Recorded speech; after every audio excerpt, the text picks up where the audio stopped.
Genève en Suisse à plus de 1700 km et c'est là que la Côte d'Ivoire a signé son retour au conseil d'administration de l'Union internationale des télécommunications.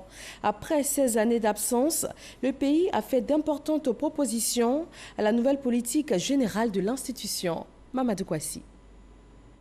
Le ministre de l'économie numérique et de la Poste, Claude Isaac Day, à la tribune de la première session du conseil d'administration de l'Union internationale des télécommunications UIT, signe marquant le retour de la Côte d'Ivoire au sein du conseil d'administration après 16 ans d'absence. Un retour qui lui permet désormais d'être associé dans les prises de décisions stratégiques de l'Union, ainsi que les orientations financières.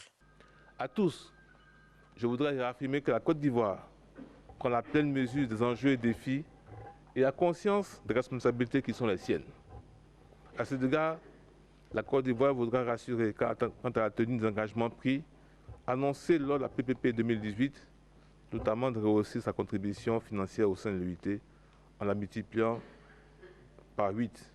Cette première session du conseil d'administration a été l'occasion pour le secrétaire général de l'UIT de saluer le retour de la Côte d'Ivoire et de donner les orientations stratégiques de son institution à l'horizon 2030. Il s'est engagé au renforcement de la politique mondiale de la technologie. Et dans ce plan stratégique, la Côte d'Ivoire a eu à apporter sa contribution. Sur près d'une trentaine de contributions, la Côte d'Ivoire en a proposé 8 sur les questions de développement, les questions de normalisation, les questions de fréquence, et puis bien sûr, on vous parle de la 5G. Pour signer le retour de la Côte d'Ivoire au conseil d'administration de l'Union internationale des télécommunications, un cocktail a été offert aux différents délégués par le ministre Claude Isaac Day.